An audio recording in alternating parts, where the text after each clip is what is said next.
Hello friends, ഇന്നൊരു പുതിയൊരു update വന്നിരിക്കുന്നത് നമ്മുടെ സ്വന്തം ജിത്തു ജോസഫിൻ്റെ മൂവി വലതുവശത്തെ കള്ളൻ കണ്ടു. നല്ല രസമുണ്ട് കാണാൻ. എനിക്ക് ഈ സിനിമ അനൗൺസ് ചെയ്തതിന് ഏറ്റവും വലിയൊരു കൗതുകം തോന്നിയത് ബിജു മേനോനും പിന്നെ നമ്മുടെ ജോർജ് ജോർജും. ഇവർ രണ്ടും തമ്മിലൊരു കഥയാണ്. എങ്ങനെയായിരിക്കും ഇതിൻ്റെ പെർഫോമൻസ്, അതൊക്കെയാണ് എനിക്ക് ഭയങ്കര എക്സൈറ്റ് ചെയ്തത്. കാരണം രണ്ടും നല്ല അതിഗംഭീരമായ പെർഫോമൻസ് ചെയ്യുന്ന ടീമാണ്. ഒരു സിനിമയിൽ ഇവരുണ്ടെങ്കിൽ മറ്റുള്ള ഏത് കഥാപാത്രം സ്പോയിലായാലും ഇല്ലെങ്കിൽ അവർ ഇഷ്ടപ്പെട്ടില്ലെങ്കിൽ നമുക്ക് ഇവരുടെ കഥാപാത്രം പെട്ടെന്ന് ഇഷ്ടപ്പെടാനുള്ള സാധ്യത കൂടുതലാണ്. കാരണം എന്തുകൊണ്ടെങ്കിൽ ഇവരുടെ ഒരു ആ കഥയോട് സെലക്ഷനും അവർ അതിനോട് നീതി പുലർത്തുക ഇല്ലെങ്കിൽ അവർ അതിന് വേണ്ടിയിട്ട് അവർ എടുക്കുന്ന ഒരു പ്രയത്നം, ഇതൊക്കെ ഭയങ്കര രസമായിരിക്കും. അപ്പോൾ അതൊക്കെ തന്നെയാണ് എനിക്ക് ഭയങ്കര ഇഷ്ടമായത്. കാരണം അതുകൊണ്ടാണ് ഈ സിനിമ കാണാൻ തന്നെ പോയത്. പടം കണ്ടു. ഭയങ്കര ത്രില്ലിങ് എലമെൻ്റാണ്. പക്ഷേ ത്രില്ലിങ് എലമെൻറ്റിലൊരു ഹൈ ത്രില്ലിംഗ് എന്ന് പറയാൻ പറ്റില്ല. ജിത്തു ജോസഫ് ഇതുവരെ കൈകാര്യം ചെയ്യാത്തൊരു സബ്ജക്റ്റാണ്. അദ്ദേഹത്തിൻ്റെ സബ്ജക്റ്റിൽ വെറൈറ്റി ഉണ്ട്, അതിലൊരു ത്രില്ലിംഗ് ആയിരിക്കും. പക്ഷേ എന്നാലും ഒരു കുഴപ്പമില്ല.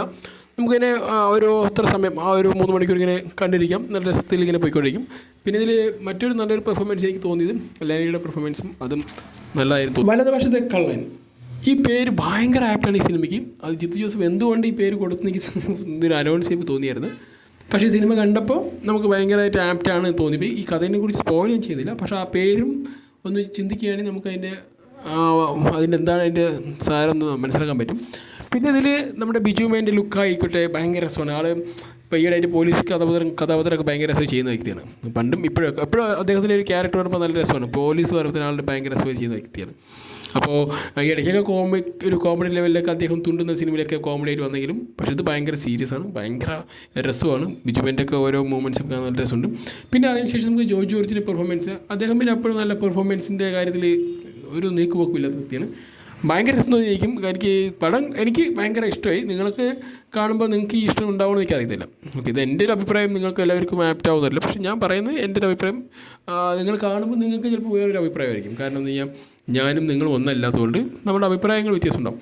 പക്ഷേ എനിക്ക് സ്യൂട്ടായി തോന്നി. കാരണം എൻ്റെ ഒരു ഇഷ്ടം ഒരു ത്രില്ലിങ് എലമെൻറ്റുമായിട്ട് ബന്ധപ്പെട്ട് ഇങ്ങനെ സേവ് ചെയ്യുന്നത് എനിക്ക് ഭയങ്കര ഇങ്ങനെ ഒരു ഇഷ്ടമാണ്. അതിൽ നമ്മൾ കുറച്ചുകൂടി കൺഫ്യൂസിങ് അല്ലെങ്കിൽ നമ്മളെ കുറച്ചുകൂടി ഇങ്ങനെ പിടിച്ചിരുത്തി ലെവലിലൊക്കെ വരുമ്പോൾ നമ്മളൊരു അറ്റൻഷൻ ചെയ്യിപ്പിക്കുന്നതൊക്കെ ആകുമ്പോൾ കുറച്ചുകൂടി നമ്മൾ ശ്രദ്ധിക്കും.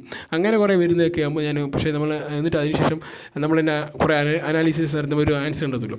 അങ്ങനെ കുറേയൊക്കെ വരുമ്പോഴാണ് എനിക്ക് കുറച്ചുകൂടി ഭയങ്കര ഇഷ്ടപ്പെടുന്നത്.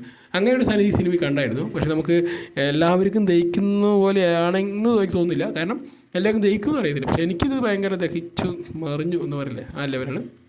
ഈ സിനിമ പൊളിയാണെന്ന് ഞാൻ പറഞ്ഞു കഴിഞ്ഞാൽ ചിലപ്പോൾ എല്ലാവർക്കും ഇഷ്ടപ്പെടുന്നില്ല. പക്ഷേ എനിക്ക് ഭയങ്കര ഇഷ്ടമായി. അപ്പോൾ നിങ്ങൾക്ക് നിങ്ങൾക്ക് ഇഷ്ടപ്പെടുകയില്ലെന്നൊക്കെ നിങ്ങൾ സ്വയം വിലയിരുത്തുന്നുണ്ടാണ്. ഓക്കെ, ഈ സിനിമ എന്തായാലും നമ്മൾക്ക് ഒരിക്കലും നഷ്ടമായെന്ന് എനിക്ക് തോന്നുന്നില്ല.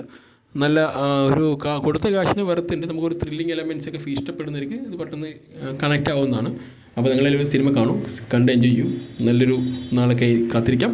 ഓക്കെ, ഇനി അടുത്ത മൂവി ആയിട്ട് വരുന്നതായിരിക്കും. Bye, see U.